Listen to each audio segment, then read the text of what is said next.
نحمده ونصلي علی رسولہ الکریم بسم اللہ الرحمن الرحیم۔ صرف 5 منٹ کا مدرسہ قرآن و حدیث کی روشنی میں 17 شعبان المعظم۔ نمبر 1، اسلامی تاریخ۔ حضرت سمیہ رضی اللہ عنہا۔ اسلام میں سب سے پہلے شہید ہونے والی خاتون حضرت سمیہ رضی اللہ عنہا ہیں، جو حضرت عمار رضی اللہ عنہ کی والدہ اور حضرت یاسر رضی اللہ عنہ کی بیوی ہیں۔ یہ خاندان وہ ہے جس نے شروع ہی میں اسلام قبول کر لیا تھا۔ بنو مخزوم کے لوگوں نے غصے میں آ کر پورے خاندان یاسر پر ظلم کرنا شروع کر دیا، یہاں تک کہ حضرت یاسر رضی اللہ عنہ کا انتقال ہو گیا۔ حضرت سمیہ رضی اللہ عنہ حضرت ابو حذیفہ رضی اللہ عنہ کی باندی تھیں۔ ان لوگوں نے آزاد کر کے حضرت یاسر سے نکاح کر دیا تھا۔ حضرت سمیہ رضی اللہ عنہ کو ان کے شوہر یاسر اور بیٹے عمار کے ساتھ سزا دی جاتی اور کفار سزا دینے میں کوئی کمی نہیں کرتے تھے۔ جب حضور صلی اللہ علیہ وسلم کا گزر اس مظلوم خاندان پر ہوتا تو حضور صلی اللہ علیہ وسلم انہیں صبر کرنے کی تلقین فرماتے اور جنت کی بشارت دیتے۔ ایک مرتبہ اسی طرح ان تینوں کو سزا دی جا رہی تھی کہ ابو جہل وہاں سے گزرا۔ اس نے حضرت سمیہ رضی اللہ عنہ کو بہت بری گالی دی اور نیزہ مار کر انہیں شہید کر ڈالا۔ یہ اسلام میں شہادت پانے والی پہلی خاتون ہیں۔ نمبر 2، اللہ کی قدرت۔ شکاری پرندہ باز ایک شکاری پرندہ ہے جسے اللہ تعالی نے جسمانی قوت اور فضا میں اڑنے کی بہترین صلاحیت سے نوازا ہے۔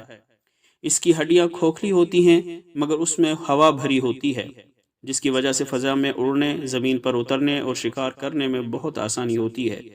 اس کی آنکھ پر 2 پپوٹے ہوتے ہیں جس سے اپنے بچوں کو غذا دیتے وقت ان کی اچھل کود اور پنجہ لگنے کے خوف سے اپنے پپوٹے سے آنکھ کی حفاظت کرتا ہے۔ آخر یہ ساری صلاحیتیں کس نے عطا کی؟ یقیناً یہ اللہ ہی کی قدرت کا کرشمہ ہے۔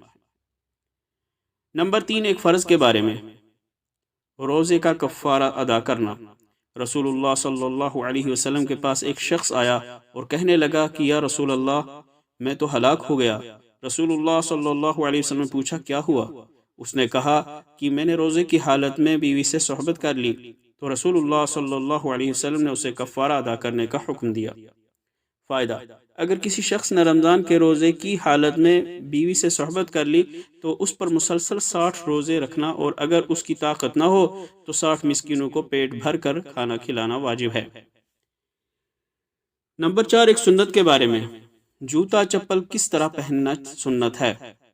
حضرت ابو ہریرہ رضی اللہ عنہ سے روایت ہے کہ رسول اللہ صلی اللہ علیہ وسلم نے ارشاد فرمایا، جب کوئی جوتا پہنے تو پہلے دائیں پیر میں پہنے اور جب اتارے تو بائیں پیر سے پہلے اتارے، تاکہ دایاں پہننے میں پہلے ہو اور اتارنے میں اخیر میں ہو۔ نمبر 5، ایک اہم عمل کی فضیلت، اندھیرے میں مسجد جانا۔ رسول اللہ صلی اللہ علیہ وسلم نے فرمایا، مسجد کی طرف تاریکی میں چلنے والوں کو قیامت کے دن مکمل نور کی خوشخبری سنا دو۔ نمبر 6، ایک گناہ کے بارے میں، کسی کی تعظیم کے لیے کھڑا ہونا۔ نبی کریم صلی اللہ علیہ وسلم نے ارشاد فرمایا، جس شخص کو یہ بات پسند ہو کہ لوگ اس کے لیے تعظیماً کھڑے ہوں تو وہ اپنا ٹھکانہ جہنم میں بنا لے۔ نمبر 7، دنیا کے بارے میں، زندگی بڑی نعمت ہے۔ حضرت ابو بکر رضی اللہ عنہ سے روایت ہے کہ رسول اللہ صلی اللہ علیہ وسلم کی خدمت میں ایک شخص نے عرض کیا، یا رسول اللہ، آدمیوں میں کون بہتر ہے؟ یعنی کس قسم کا آدمی آخرت میں زیادہ کامیاب ہوگا؟ آپ صلی اللہ علیہ وسلم نے ارشاد فرمایا کہ وہ شخص جس کی عمر لمبی اور اس کے اعمال اچھے رہے۔ پھر اسی نے پوچھا کہ آدمیوں میں زیادہ برا اور آخرت میں زیادہ خسارے والا کون ہے؟ آپ صلی اللہ علیہ وسلم نے ارشاد فرمایا، جس کی عمر لمبی ہو اور اعمال اس کے برے۔ نمبر 8، آخرت کے بارے میں، جنتی عورت کی خوبصورتی۔ رسول اللہ صلی اللہ علیہ وسلم نے فرمایا، اگر جنت کی کوئی عورت زمین والوں کی طرف جھانک لے تو زمین و آسمان کے درمیان تمام چیزوں کو روشن کر دے اور ان کو خوشبو سے بھر دے، اور اس کے سر کی اوڑھنی دنیا اور تمام چیزوں سے بہتر ہے۔ نمبر 9، طب نبوی سے علاج، مدینہ منورہ کی عجوہ کھجور کے فوائد۔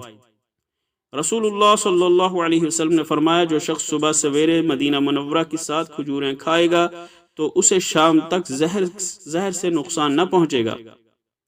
نمبر 10، قرآن کی نصیحت۔ سلام کا جواب بہتر طریقے سے دو۔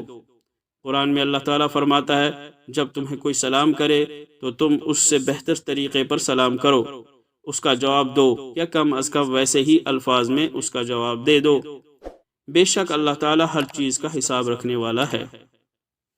اللہ تعالیٰ عمل کرنے کی توفیق عطا فرمائے۔ وآخر دعوانا ان الحمد للہ رب العالمین۔